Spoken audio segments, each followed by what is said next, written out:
Motherboard adalah papan sirkuit yang ada di dalam sebuah casing komputer, di mana semua komponen komputer terhubung. Motherboard menyediakan konektivitas antara komponen perangkat komputer seperti prosesor, memori, hard disk, dan CD-ROM. Komponen motherboard terdiri atas chipset, slot RAM dan PCI, power connector, node bridge controller, slot IDE dan SATA, short bridge controller, slot AGP, dan BIOS.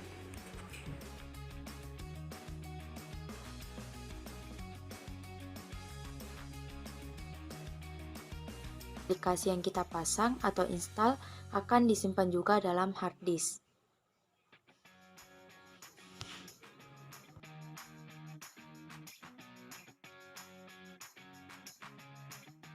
Penting bagi perangkat komputer, sebab komponen yang satu ini bekerja sebagai tempat untuk menampung data sementara yang telah diproses prosesor sebelum dilanjutkan ke komponen-komponen lainnya. RAM juga dapat diganti dengan ukuran kapasitas yang lebih besar atau kecil, namun hal ini tentunya harus sesuai dengan kapasitas maksimal RAM yang terdukung di motherboard kalian. Satuan RAM biasanya menggunakan perhitungan byte, jenis memori yang masih diproduksi saat ini. DVD-ROM. Jadi CD atau DVD-ROM ini kita masukkan ke casing, terus tidak lupa kita mengencangkan menggunakan baut. Jadi CD atau DVD-ROM ini bisa juga disebut optical disk drive. Ini adalah piranti yang dapat digunakan untuk menulis dan membaca kaset atau kepingan CD atau DVD.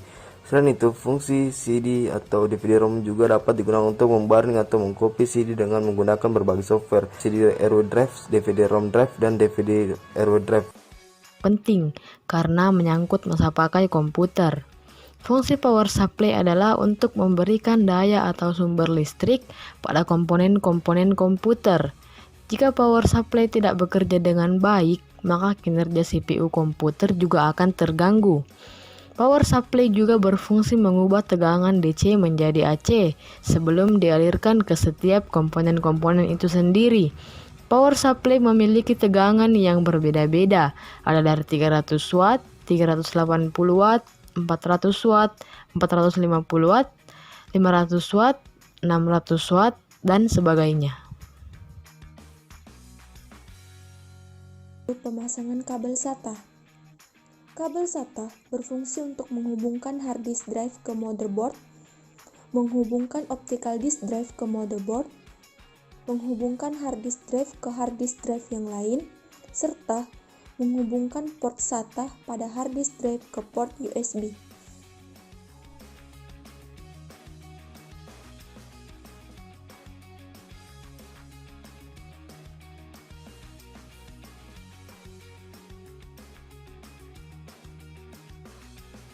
Selanjutnya, pemasangan kabel power supply pada motherboard.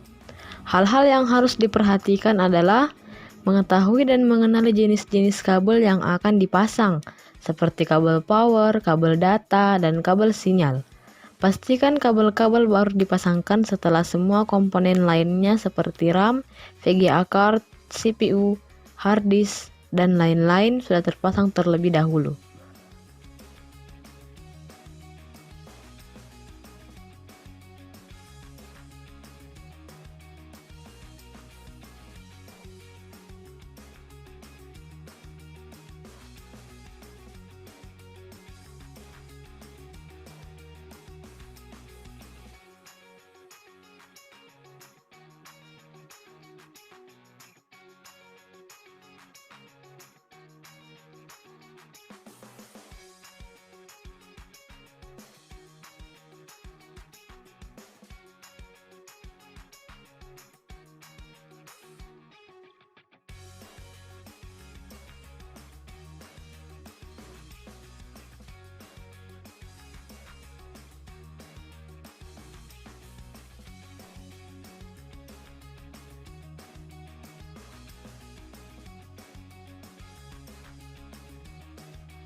Yang terakhir, pemasangan casing CPU. Casing CPU biasanya terbuat dari plastik, Beberapa casing juga terbuat dari besi, stainless, dan sebagainya. Casing ini berguna untuk melindungi berbagai komponen-komponen yang terdapat dalam CPU agar lebih terlindungi dari debu, panas, air, dan hal-hal lain yang dikhawatirkan akan mengganggu kinerja CPU itu sendiri. Selain itu, CPU juga berfungsi sebagai tempat untuk meletakkan dan memasang berbagai komponen seperti motherboard, power supply, optical disk drive, hard disk, dan lain-lain.